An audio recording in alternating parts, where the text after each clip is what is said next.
Are currently making their way to Calais from Dunkirk and Boulogne. And joining us now is Richard Burnett, who's Chief Executive at the Road Haulage Association. Morning to you. Thanks very much for joining us. So we know that this is likely to happen today and they're trying to block roads. What sort of impact do you think it will have on, I don't know, lorry drivers either trying to get back into the UK or going I think the impact today, we're going to watch this unfold clearly, but the potential impact is this protest is going to park up on the A16 and effectively stay there until they get the action that they want.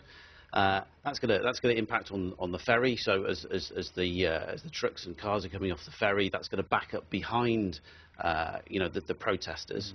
It could potentially block the port. It could have an impact in terms of the number of vehicles that are coming off the ferry.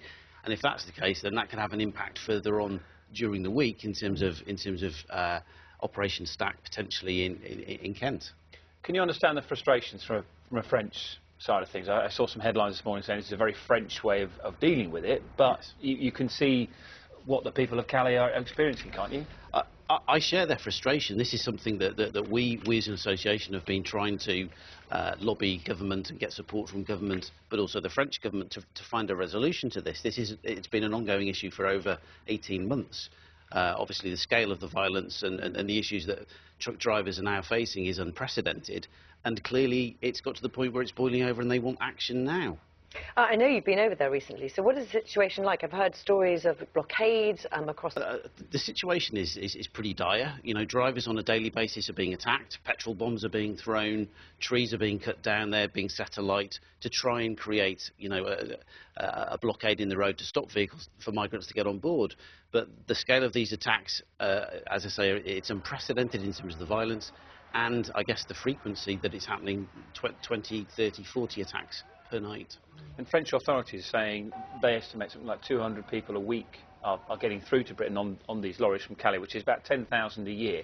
You mentioned about what French and British authorities can do. What would you like to see done from both sides of this? Well, I think the British government need to be working more closely with the French government. I know they're in conversation, but there needs to be a resolution quickly. When I was there on Friday, I spoke to Burnett, Chief of Staff, and the commitment is absolutely there to dismantle the camp. They've said by the end of the year, potentially by the end of October, were the latest estimates in terms of when the camp would be dismantled.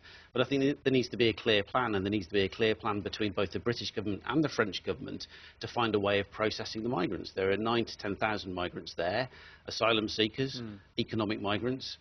They've talked about using the Dublin Treaty to actually, take migrants back to the country of entry.